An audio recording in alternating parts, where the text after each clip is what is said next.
Konferenca e Forumit Ekonomik Botëror 2026 sapo filloi dje në Davos të Zvicrës.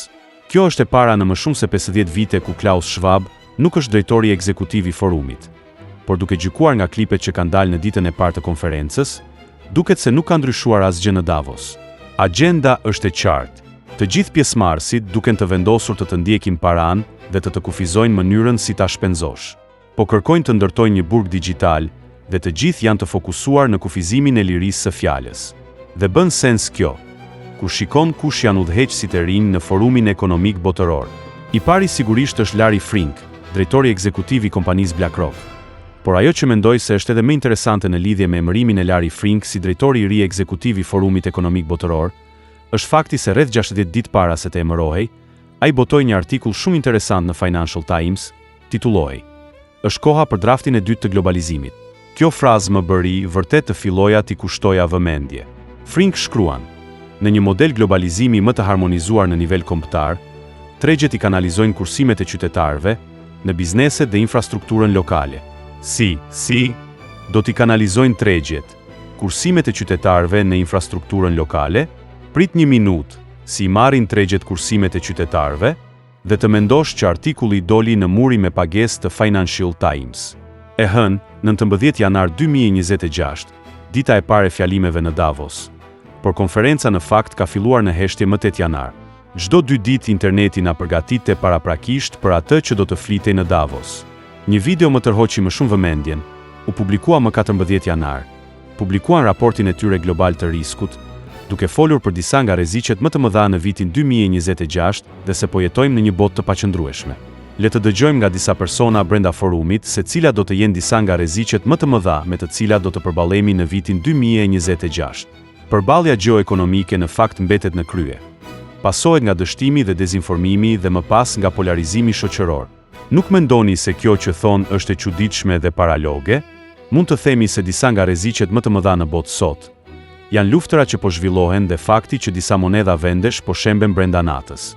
Monedha iraniane për shembull u shemb javën e kaluar dhe shkoi literalisht në zero brenda natës. Por jo, Forumi Ekonomik Botëror mendon se dezinformimi dhe keqinformimi janë rreziqet më të mëdha për botën. Bërthama e njerëzve të forumit nuk do të dalin hapur të na thonë: "Do ta vrasim lirinë e fjalës dhe do të ndërtojmë një burg digjital", por na mjafton të lexojmë dhe kuptojmë gjuhën. Kjo është arsyeja pse janë të hiperfokusuar në dezinformi dhe keqinformi. Kjo është gjithashtu arsyeja pse e kanë titulluar temën e konferencës së këtij viti si Fryma e dialogut. Të gjithë e kuptoni të folurën e dyfisht orwelliane këtu. Pasi është shumë e qartë që duan më shumë kontroll mbi ne. Duan të na kufizojnë lirinë e fjalës. Mund ta shikoni këtë në të gjithë botën sot, me Mbretërinë e Bashkuar për shembull që burgos 15.000 njerëz në ditë, për atë që mund të publikojnë në rrjetin X, dhe nuk është rastësi që Australia dhe Kanadaja po lançojnë gjithashtu identifikime digjitale të cilat do të kufizojnë fjalën e njerëzve. Por përsëri ju ngre alarmin, kjo nuk ka të bëjë vetëm me fjalën, ka të bëjë edhe me paran, kryesisht me paran. Duan të kontrollojnë mënyrën se si dikush, jo vetëm fiton para, por si i mban parat dhe si i kursen ato. Duan të kenë kontroll mbi parat. Ndaj dhe shumë nga këto monedha digjitale të bankave qendrore që u lançuan janë thjesht forma digjitale të parave që mund të skadojnë nëse nuk i shpenzoni, ose janë forma digjitale që gjurmojnë çdo transakcion tuaj. Dhe e gjitha kjo më çon tek librat e Klaus Schwab. Ai ka shkruar rreth 10 libra. Njëri prej tyre titullohet Kapitalizmi i palëve të interesuara dhe në thelb. Në libër na thotë se kapitalizmi ka dështuar. Njerëzit nuk mund të devijojnë dhe të investojnë kapitalin e tyre në ndërtimin e një shoqërie produktive.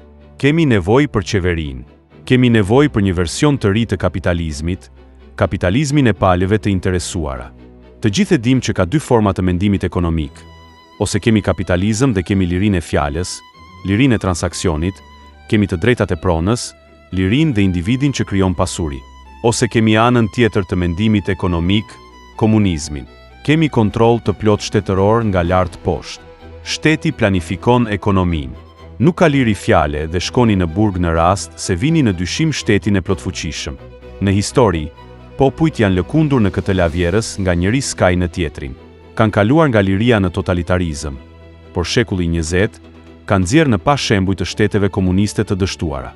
Ndërkohë që vjen Schwab dhe na thot mes librave të tij se është kapitalizmi që ka dështuar. Por gjithashtu mund të dëgjojmë se për çfarë flasin disa nga personat e brendshëm nga Forumi Ekonomik Botëror, kur bëhet fjalë për kapitalizmin dhe komunizmin. Agenda që po përpiqen të përcjellin me mesazhet e tyre në këtë konferencë është, siç tha Larry Fink në letrën e tij, se tregjet duhet të kanalizojnë kursimet e qytetarëve në infrastrukturë. Nuk e tha hapur, por mendoni, si do t'i marrin tregjet në dorë kursimet e qytetarëve?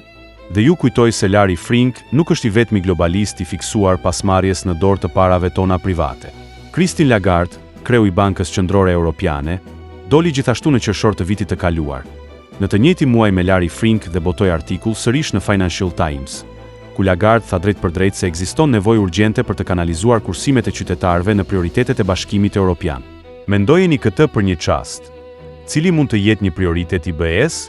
E di që është pak e çuditshme, por ju kujtoj se Lagarde nuk është e vetmja në Europë, në pozicione shumë të larta, e fiksuar pas marrjes në dorë të parave tuaja.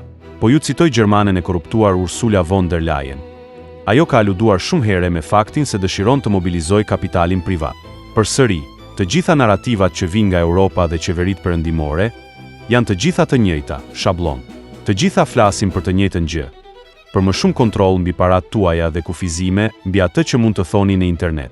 Por vërehet shumë gut, pak më shumë dëshpërim nga të gjitha ata në krye të qeverive. Kjo vjen për shkakun se ekzistojmë ne që flasim, për shkak të Trump, Putin dhe një mori faktorësh. Edhe kjo video më trondit, sepse që të gjitha vendet europiane duket se po i përmbahen vijës. Ata po pajtohen me Christine Lagarde, nuk po kundërshtojnë, teksa ajo deklaron: "Shikoni, ne jemi shumë të kënaqur me veten. I bëm 27 kombe nga Këshilli Evropian të bien dakord që monedha jon digjitale e Bankës Qendrore, euro, do të ketë kufizime mbajtëse." Çfarë është një limit apo kufizim mbajtës? Do të kufizojnë sasinë e parave që mund të mbani në portofolin tuaj digjital? Përsëri, mendoj se është mjaft e qartë drejtimi që duan t'u japin gjërave. E gjitha po aludon në atë temë qendrore për të cilën vazhdimisht flasim në këtë kanal. Duam më shumë kontroll mbi paratë tuaja, më shumë kontroll mbi atë që thoni në internet. Dhe modeli është Kina. Modeli është një vend me kamera njohje të fytyrës në çdo cep të rrugëve, me kredite sociale që lidhen me portofolin digjital, me një model që ka braktisur para në monedhë. Kjo nuk është më teori konspiracioni. Të gjithë e dim se monedha digjitale e Bankës Qendrore Kineze ka një normë skadimi. Sa po të shkelësh një rregull në thelb, je i bllokuar. Kjo është arsyeja pse shpesh them që duhet i nxirrni paratë nga sistemi sa më shpejt që të jetë e mundur. Sigurisht që është më mirë të kesh arë dhe argjend se sa të kesh para në bank, ose t'i besosh BlackRockut fondin tënd të pensionit. Shumë njerëz po flasin, por mendoj se zgjidhja përfundimtare është diçka që ata nuk mund ta ndalojnë dot. Diçka që ata nuk mund ta shtypin dot më. Kjo është padyshim arsyeja pse flasim për Bitcoin dhe kriptomonedha. Mezi pres të dëgjoj fjalimin e Donald Trump në këtë forum. Dhe kjo i vë kapakun të gjithë narratives së tyre. Larry Fink pyetet: "Tani, nëse shikoni përreth botës, shohim valë globale të trazirave sociale. Shtete që lëvizin për të luftuar sindikatat e punonjësve publik, çekuilibra, çështje të monedhës, krizë të vazhdueshme në Europë. Çfarë sjell e gjithë kjo?" Fink përgjigjet: "Konfuzion, pasiguri.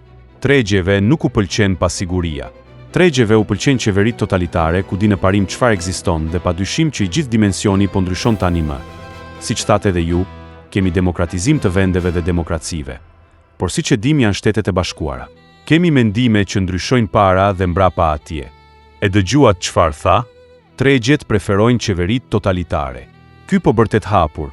Duam komunizëm, duam qeveri totalitare, pra një qeveri komuniste." Confusion, uncertainty. Markets don't like uncertainty. Markets like actually totalitarian governments where you have a understanding of what's out there. Dhe sigurisht Larry Fink ka thënë edhe të tjera ide të tilla në të kaluarën ndaj, dhe është sot në atë pozicion. Elitat globale po friksohen sepse po humbasin kontrollin. Njerëzit po vrapojnë drejt dyerve të shpëtimit.